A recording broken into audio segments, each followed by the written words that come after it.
Now I'm going to mount the Tor bracket and the climbing block. I found the balance point on my board, which you can see is lined up with these two lines. When I do that, I put all the hardware on the board, so it's going to be the true balance when the board is done, with all the hardware at least.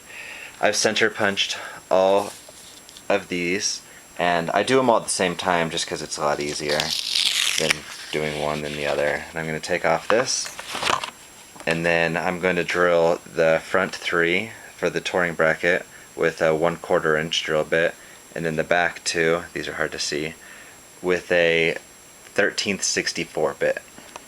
Alright, so I have all 5 holes drilled, the 3 in the front and the 2 in the back. So I'm going to flip the board over. I'm going to use the 3/4 inch wood boring bit to drill just right into the wood core, just enough for the T-nuts to go right past the base. As you can see, I've drilled on the bottom, and I've placed this in here. We're just going to set them there, but we're going to basically pound all these in with rubber mallets until they're just below the surface of the board. You got their 2 back here. Alright, now that I've got the T-nuts in there, I'm going to mount my brackets. The first one's pretty straightforward, just use a drill with a Phillips head tip, and then the back you're just going to use the Allen key that came with the Voile kit. Make sure that your bar is going to flip towards the inside and not the outside.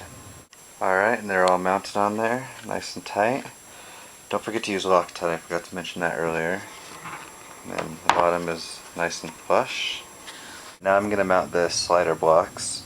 I put the templates down. As you can see, they're in the center of my blue tape marks, just so I had a basis for where I wanted to put them.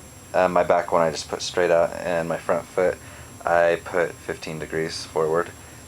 Make sure I'm using the regular stance. There's also one for Goofy, and also these sliders are going to be different, so make sure you're using the correct ones. So the first thing I'm going to do is I'm going to cut along the center to split the board. We'll split the template, and then I'm going to center punch each of these. One of my holes lined up nicely to one of the holes in the board, so that's kind of nice. I won't have to drill anything there. But like I stated earlier, the wood screws tend to come out, so I'm going to use T-nuts and bolts to go all the way through the bottom, so my board doesn't fall apart. Alright, well I'm done center punching, so I lined up the plastic pieces right where I'm going to drill, and I slid this right over it just to make sure everything was in the correct place. I taped down the plastic, that way it wouldn't go anywhere, the plastic pieces.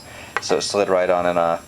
Now I'm going to drill where I did the center punch with a 1/4 inch bit all the way through the board.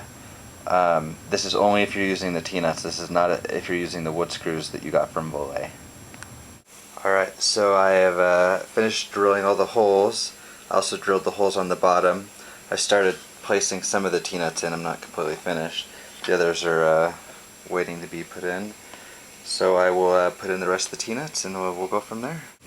Alright, so all my T-nuts are in now. You can see a couple of them I had to cut a little bit with the Dremel because there's metal insert type things in here, and they were getting in the way. So it'll end up being the same result, but if you come across the same problem, just Dremel away the part of the T-nut that you don't need. I think it's going to be no problem. It's going to be super strong still. So yeah, I will flip it over. I have my little plastic guys right here, and I'm going to throw that guy on right now. Alright, my bindings are ready to be mounted. Everything looks super good. I flip it over, and all my holes are ready to be filled with epoxy. I have my clamps on there because I'm going to begin to put on my tip clips. Let me flip it over again. I just wanted the tip to be as close together as possible when I put these on. So here I go. Alright, so I have the sticker on there. You want to put it right at the end of the board, as you can see. Now I'm going to center punch and then drill with a 3/16 bit on both ends of the board. Alright, so I've got my holes drilled, Now I'm going to take these little rivets, I'm going to put this through, just like that. And this other one has the spacer in it, and this goes in the other one. And these just come together like that. Push them down as far as they'll go. Flip over your board. And now if you come over here, you'll see they're sticking out the bottom. You're going to take this pin that came with your kit from Volet, and you're going to set it there and pound. Obviously you want a flat surface on the bottom, and you want to flare these out. You can also use, I think, a ball peen hammer, and that works fine. And if you bend these, you can just bend them right back to where they were. Also, right after that, you'll see I have all my small holes I need to fill. So I have this West Systems G-Flex 650 epoxy. I'm going to mix these together in a little cup and fill every single hole I have now to get everything sealed and ready to go. So I'll get started on that now. Alright, so I am filling the holes. You just want to, you make sure you cleaned the area first where you're applying all the epoxy, and then get it as flat as you can, get as much of the excess off as you can, but again, you can sand all this off in the end, and we're gonna wipe some of it off before it dries, but I want to get all the holes filled first. Just do this to all the holes, and then we're almost done. Alright, so we're all done now. I've got the tail and nose clips. They're both super tight, just the way I like it. The bottom is super smooth. I put a coat of wax on after I finished scraping off the epoxy, so that worked out nicely. What I did for the nose and the tail is I found some cement stairs, and I just put the tip up on it like this, and banged it with the hammer with that pin I was showing you, and it flattened out in 2 hits really easily. Now I can take off my plates. Alright, now that you have the plates off, you can pull them apart. You twist these guys on the inside so they're not in your way. And now you have a couple pair of skis with some risers, and in a minute I'll show you how the spark fuse bindings work, how that we're going to be skinning up like this so the edges are on the inside. And then again, it's just as easy to put back together.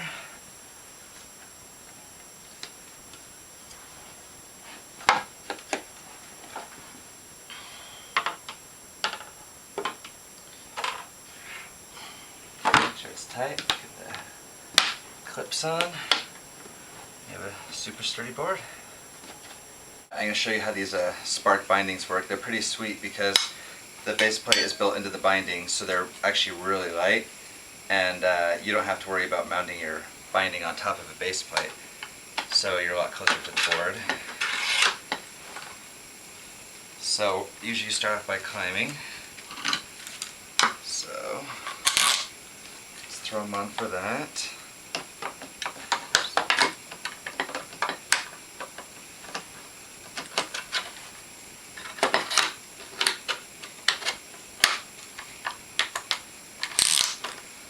So you're all ready to climb, and then to take them off, it's pretty simple.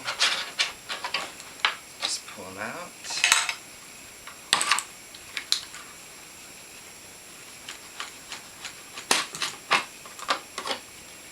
Just put the board back together.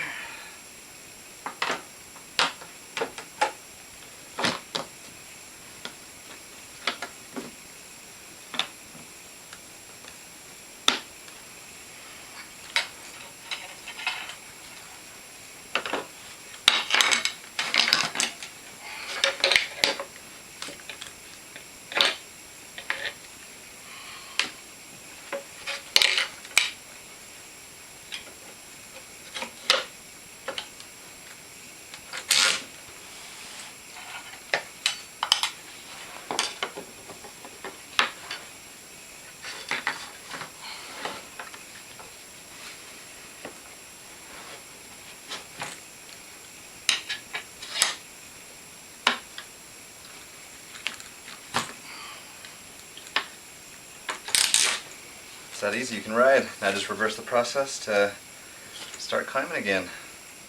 Thanks for watching, and remember, I'm not responsible for you messing up your own board. Only do it if you know what you're doing, and have fun.